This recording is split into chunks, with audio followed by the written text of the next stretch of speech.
Okay, so an HMO has a network, and you have to say you have a primary care physician, and you get referrals from your primary care physician, and you have to stay within the network.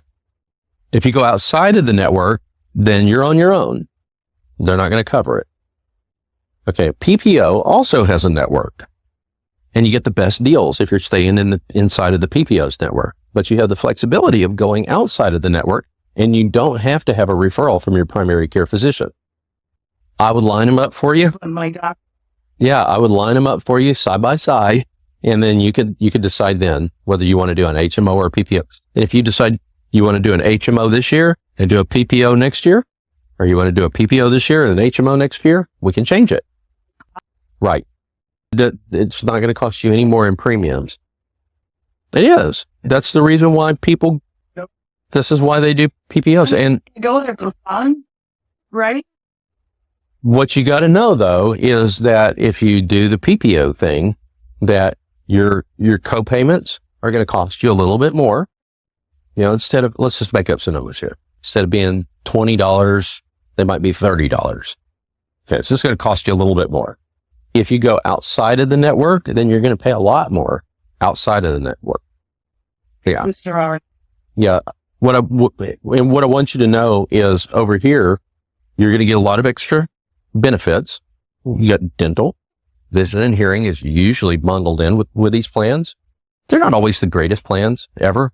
You know, they're the best dental plan ever, but you do get some coverage with most of these plans.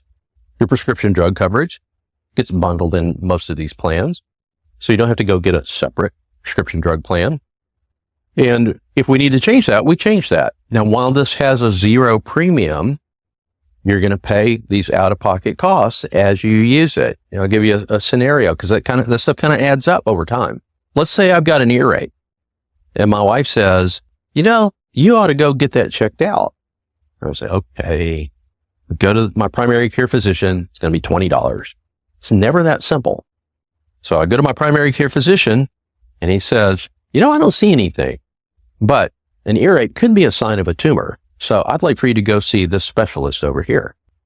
And while we're at it, I want you to go see this specialist over here." And so this specialist looks at my ear and says, "Yeah, I'd like to order some imaging just to make sure." And this specialist over here says, "You know, bacterial infections are pretty easy for us to spot. Viral infections are a little tougher. Let's order some blood labs." So now I've got two specialists that I'm paying maybe $30, $35 for copay for, and I've got two procedures going on. I've got, guess what? Those have copayments too. And then somebody's got to read those things and interpret those things. So every time the carousel is going around, somebody's collecting more copayments from me. So my little $20 earache is costing me hundreds of dollars now. It's seldom that neat where you just go to the doctor once and they take care of it. You know, if you got a flu or something like that, you might keep it that simple. But more complex things, it's going to involve multiple doctors and multiple procedures. All of those things have copayments. You go to the hospital, you have a copayment. You take the ambulance, you're going to have a copayment. You get outpatient surgery, you're going to have a copayment. They're just going to be collecting copayments along the way. So this isn't costing you anything up here, but they're collecting it down here. This is pay in advance. This is pay as you go.